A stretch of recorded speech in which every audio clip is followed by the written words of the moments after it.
did this work? No idea. If you can hear us, write in the chat.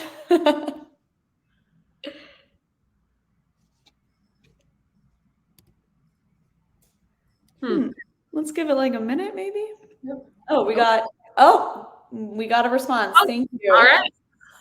Amazing. Well, keep on asking your questions. Keep putting in the chat. Hello. Perfect. Okay, so we can get started. Maggie, are you good to get started? Yep, great. Awesome. Oh, yay. Hi, Ivana. Perfect. Okay, cool. So excited to be here and chat about the future of product-led sales. So we're going to kick it off with a quick deck to go through what even is product-led sales, and totally fine if you've never heard about product-led sales before. We'll break it down today with the legendary Maggie Hott. And quick introduction, I am Alexa. I'm the co-founder and CEO of Pocus. We are a product-led sales platform. So we help sales teams get access to data so that they can, figure out the best opportunities and convert those opportunities to the next stage of the funnel. And Maggie, you want to introduce yourself really quick? Yep, great to meet all of you, although I can't see you, but I think you're out there. My name's Maggie. I'm the director of sales over at Webflow. And then prior to this, I spent over 6 years at Slack. I was the very first AE out of headquarters and was there from 12 million in revenue to over $1 billion and through the acquisition. So we're super excited to chat with you all today about what even is PLS, product-led sales, and what are some tips and tricks that we have learned throughout the years. Amazing, amazing. All right, I'm going to try to present my screen, so bear with me. All right, can you all, oh, perfect. All right.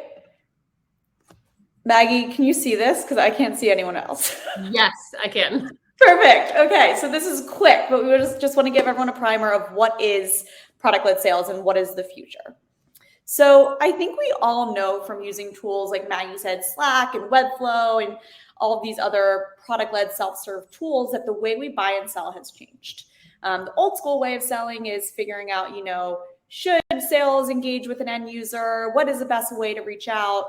And it's a lot more added time to figure this out.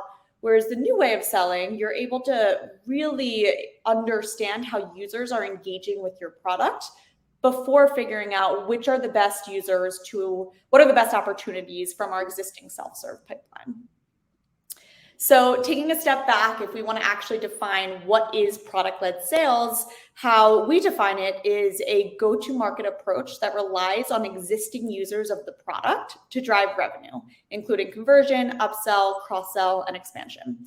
So these products, like I mentioned, Webflow, Slack, Notion, Airtable, Calendly, you can think of these tools where users will sign up for the product, invite their friends, and then lots of other users start engaging with the product. And then you might hear from a sales rep to help you get more value or maybe go more towards an enterprise adoption.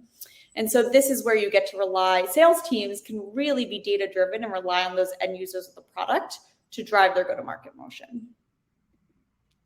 And so why is product-led sales the future of SaaS? It's because buyers prefer it. Buyers all want to try before they buy and talk to a human when they're ready. Sellers prefer it. They want to sell to people who already love the product. And execs prefer it. It really improves margins. And so what does it mean to actually have a product-led sales motion? There's 4 key bullets that we've outlined here. So first is that you're able to reduce friction for customers. Second is that you create multiple paths for the customer. Third is that you're able to use product signals to uncover customer leads. And the fourth is probably my favorite in that you are able to lead with value. So instead of aggressively getting onto a potential customer and trying to get that deal done, instead you're saying, how do we add value to what you're trying to get from our product and help you along this journey? And one more quick question, which we're going to dive in with Maggie today because she's built 2 of the most successful product-led sales motions at Webflow and Slack.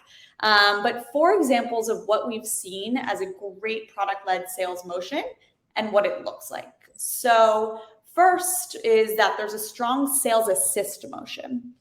And what sales assist means is that these teams are engaging with users on the product and helping them get to value quicker. So this is what I was just talking about before, We're not pushy. We're not salesy. We're just helping users get to value. The second rule is that there are clear rules of engagement. So self-serve knows which leads they're responsible for, the product and marketing team, and sales knows where they should be focusing, so there's no overlap. Third is that there's an emphasis on product qualification. So because you have all these users on the product, there's tons and tons of data that can be used to inform your go-to-market playbook. And lastly, there's a healthy amount of friction. So sales teams know when to reach out to users to help them on their buyer journey or their adoption journey. And great product-led sales motions and teams know that a carefully placed human touch point can go a long way. Cool. So now I get to see you all again. All right, amazing. So maybe we can start out with the fireside chat, Maggie. One thing that I always love asking folks that were previously at Slack, and especially you, is that in the early days of Slack, the CEO and the executive team would talk about, we're a product-led growth product. We never need sales. Our product can sell itself. But in that year or around that time, you became one of the first sales hires at Slack. So I'm curious what prompted this transition and what that looked like for you. Yeah, for sure. That was I'll never forget when that Business Insider article came out after we'd already all been hired at Slack, and we're like, oh, okay. So I think what was really interesting about early innings and early journey at Slack is I think what Stuart meant by, we don't hire salespeople, is he meant that kind of traditional notion of going super hard, outbound, kind of door-to-door true sales, which we eventually morphed into, over time, which we'll absolutely talk about. But when I actually started as an account manager, and my main charter there, and it was a very vague term, the main charter there was talk to the customers, get to know them, be as humanly helpful as possible. And so what we found essentially in early days is it was a lot of inbound, as you would imagine, but we weren't delineating from 10-person companies to 1,000-person companies to 15,000-person companies. So early days, it was basically just like work really fast, answer all the inbound tickets, inquiries, get on calls, help upsell them if that's what they want to do, and really just like be there with a customer success type lens and mindset for really the early stages, and kind of be the face of Slack and help set those future customers up for a very excellent first impression of us. I love that. And I think that relates a lot to we've had lots of conversations about this before, that it's not about, we never have a sales. It's about, we have a different type of sales. And I think Slack was really, really good at pioneering this motion and saying, we're going to really help end users and guide them on their journey versus like shoving the Slack product down their throat.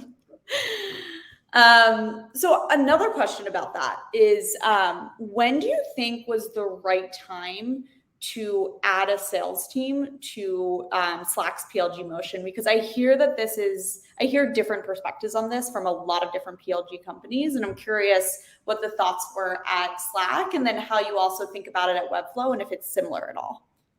Yeah. I think the right time, obviously by a sales leader here, I think the right time is early. And then the sales motion can look like different flavors of it. But what we found really early on at Slack, kind of as I was mentioning, is like 1/2 hour, I'd be talking to a 50-person SMB. The next half hour, I would be talking to the single biggest retailer in the world. And it just didn't really make sense because we weren't meeting the customers where they were at in their journey. So of course, more advanced enterprise customers are going to need things like procurement, like security audits and reviews, whereas SMBs might be a 1 or 2 call close. So this was pre having any type of segmentation, any type of really like thinking about the actual customer journey. And we, of course, morphed into it over time. Actually, a really funny story is about a 1.5-ish after I had started, I mentioned, is working with the largest retailer in the world. And one of their requirements was to come in and do an on-site audit, like full security audit, check all the windows, doors, all that stuff. And Slack was about 150 people at this point in time. So by no means were we like prepared for this. And that was that type of a thing, is as we grew up became more and more normal, but also just a really good learning journey of like, who do we want to be? Where do we want to invest in? At what time do we really want to start putting on the gas on enterprise? I love that. And then it sounds like early on, like you're the dream early sales hire where you just go in and figure things out. Like some days you're talking to Walmart where you're extremely unprepared, and some days you're talking to a 5-person startup. How did that sales journey evolve from, you doing a little bit of everything to more structure around different segments and thinking through, how that also relates to PLG and PLS? Yeah, absolutely. So over my time at Slack, I touched and worked on every single segment, again, from SMB to I closed our very first $1 million plus deal in enterprise. As we think about how that relates to PLG, PLS, I think it's never too early to start that motion. And actually, so what I began and what I started over at Slack, outbound was a bit of a dirty word. This is back in 2015, kind of, again, going back to that theme of like, how we show up for the customers. We started a team called the Proactive team. And this was actually before we had Salesforce. We were working in Google Sheets as our CRM. We had this database, this data warehouse, which is very, very common for PLG companies to have, this place where all of your self-serve customers are housed. And I'll never forget, we started this like pilot. And I had just come from being at Eventbrite for 5 years where my entire success was outbound. There was no inbound for me in my vertical, my segment at that time. So came in and was like, whoa, we have all this data to go after. And I just remember going through and starting to cherry pick and just starting to test different messaging. And kind of our big play at the time was to get on these user interviews. And we would send people Slack socks. And Slack socks, if you remember 7-ish years ago, was like a big hot ticket item. They're also really cool socks. But we would send them these for our user interviews. And really what we were able to get out of all these user interviews is like, how are they using the product? What's working? What's not working? What use cases? Slack is actually, it's not a technical product to sell. It's pretty complex because you're selling to every single different line of business. So really trying to understand what's the use case for marketing? What's the use case for engineering? And starting to gather all of these insights for all these different customers. So that way, eventually we can go up, tops down, bottoms up, tops down with a very clear POV on what the business case is for either purchasing Slack or upgrading Slack. Super interesting. And I really want a pair of Slack socks one day. Do you think they're still doing that? I think they are. I'm running pretty low on them too. I know they've changed quite a few times because changed all branding and design and all of that. The evolution of the socks. Something you mentioned is that, which this was a very interesting point, was that, Slack's product might not be complex, but the sales process and value prop and being lots of use cases is complex. And something I hear a lot is, how do you do multi-threading in a PLG world where it's not like you're just starting top down, you get someone to help lay out the org and do account planning. You're really going the other way of who's already on the product and then how do I roll this up? So can you talk a little bit about how you do multi-threading in a product-led world? Yes, absolutely. And this is actually something that we're starting to think about a lot at Webflow as well, which I can, of course, touch on. Because very, very similar idea. We've got 230,000 self-serve customers at Webflow, and we've got our enterprise product, which is really what my team oversees. But okay, so multi-threading at Slack and at Webflow too it's very interesting in the sense that back in early days of this, called 2015, 2016, we didn't have the same tools like the Pocuses, the Gongs of the world, outreach. None of these things really ever existed, or they were in very early innings of getting started. So we had to do a lot of really looking through the database ourselves, trying to map it to LinkedIn, trying to figure out who were the users. Do these people, is it an intern? Is it a director of marketing? Is it a VP of marketing? And really, again, going to creating our point of view, doing all these user interviews, but at the same time, also executing on a tops down motion. So there was one company, I won't name the name, but one company, one of the Fortune 50 companies, worked on a ton for years and years on this upgrade and really spent a ton of time doing all of these user interviews, but at the same time going to IT and essentially saying you have all of these people on all these different, it was something like 60 different Slack workspaces. None of it is sanctioned. But what we're also hearing from all of these people is this is the value that you're getting from Slack. And that's actually very much the play that we're starting to do now at Webflow too, is we're seeing, end users starting to pop up and create workspaces and launch sites or launch something like maybe a careers page, but then the other side of the company has no idea that Webflow is being used for all of these different initiatives. So it's really about going tops down, bottoms up, and tying the whole entire story together so that it's really one big cohesive journey. So it's so easy, just simple. Just, so easy, so simple. Straightforward sales process. Yeah. Awesome. My one more question on this topic is, what would you do now? You have all this expertise from Slack. You were thrown in, figured it out. It sounds like you learned so much through the experience. It sounded like the whole company and the general community of product-led sales learned from this experience. Knowing all of this, what would you do differently, or what are you doing differently now at Webflow? Yeah, I would say the two biggest things is outbound and sales dev. So one, it's Slack. I mentioned kind of our proactive motion, but that was really fishing within our self-serve database.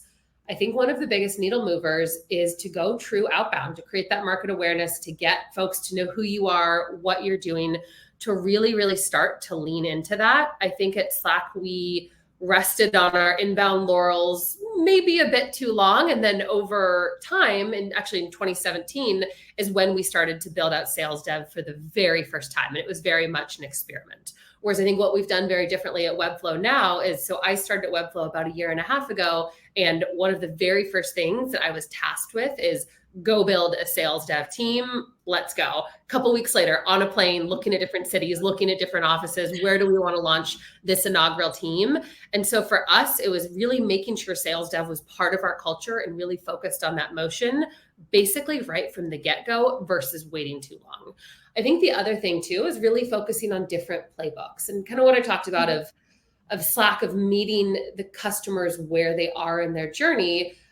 What's been really great about coming to Webflow is, after seeing this kind of all play out at 6 years for Slack, is being able to come and say, we should do these things really quickly. And maybe these things will be phase 2 and phase 3 later on down the road. So really thinking about different playbooks. So executing on the self-serve playbook, maybe playbooks for different personas.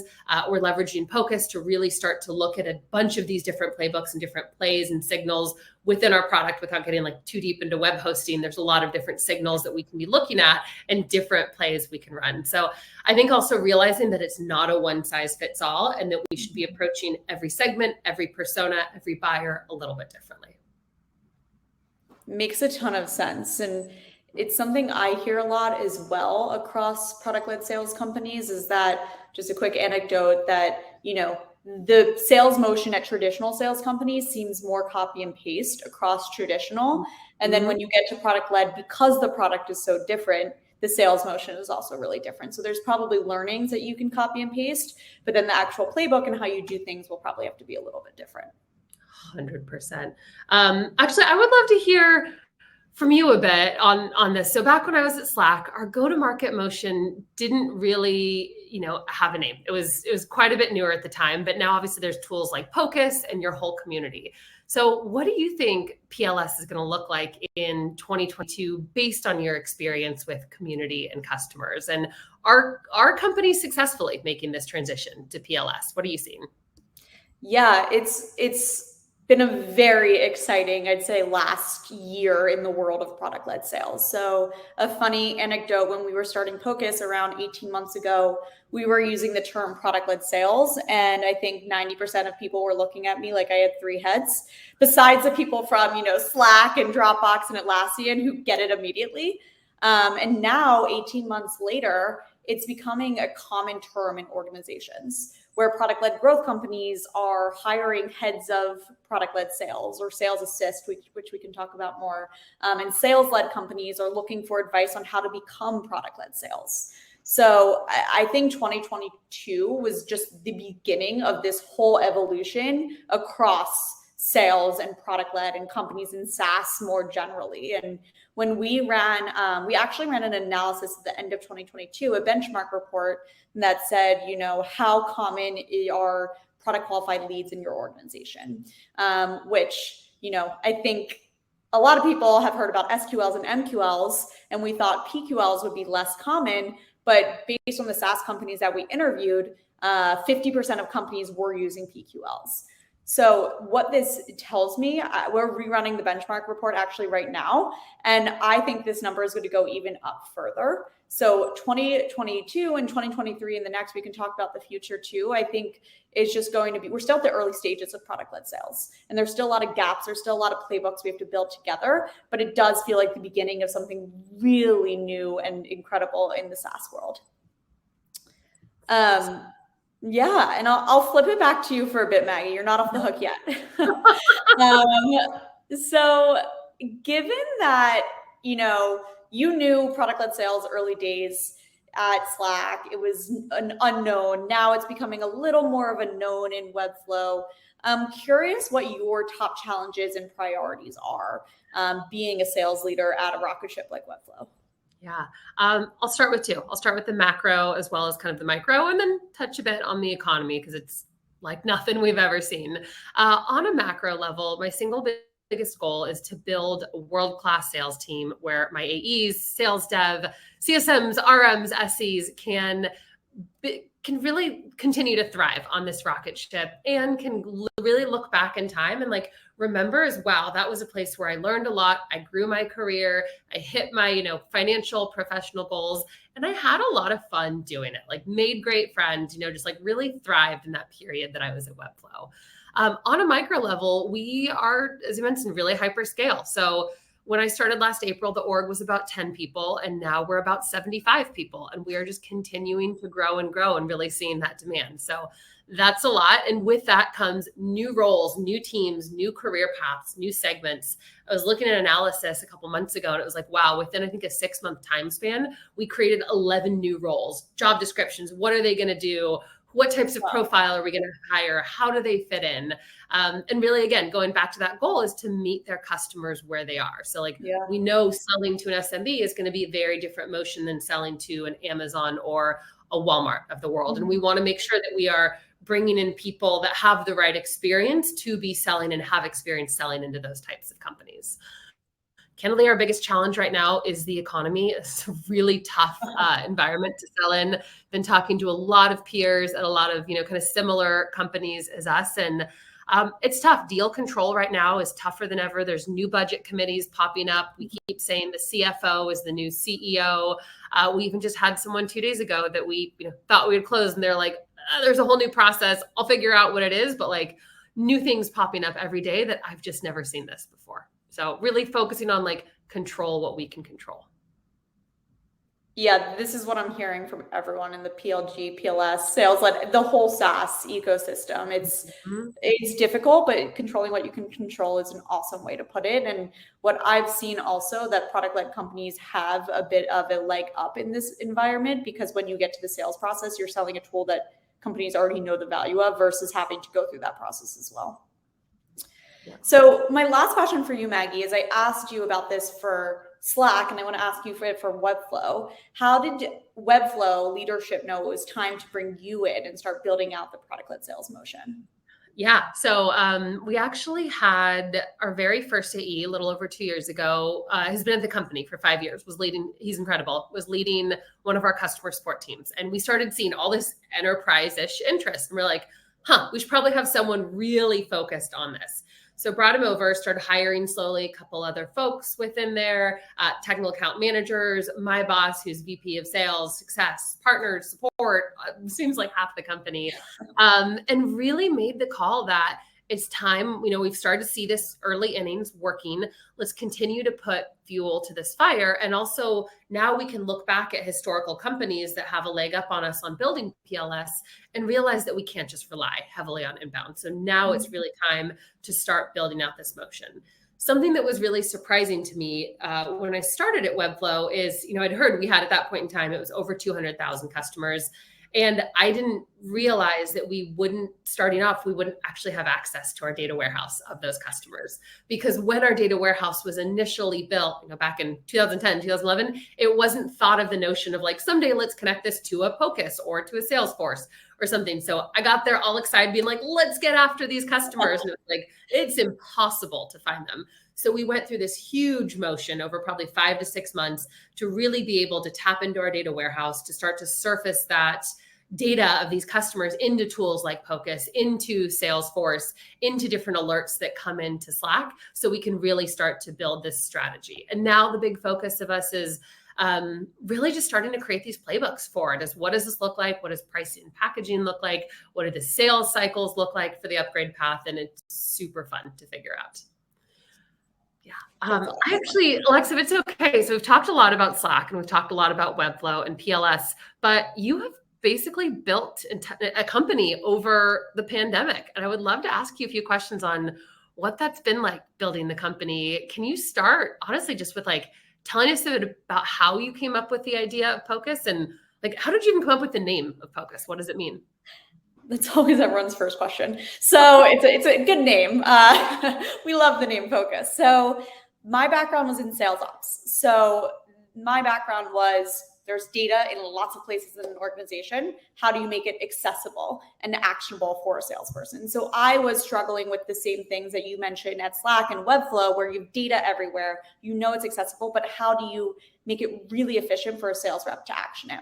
So I had that thesis. I talked to, in a span of 3 months, 300 salespeople at product-led companies, and just deeply understood, like, how are you solving this problem? And almost everyone had the Slack answer of, we built something internally and we figured it out and we were scrappy. And there felt to be a real need and pull around a third-party platform to help solve this problem. So that was where Pocus was born. And, product-led sales, we started with the community and having the community drive the category. So it's been an awesome evolution since. And then in terms of the name, we started thinking about, what's catchy, what's fun. And we thought product focus, which actually ended itself into Pocus.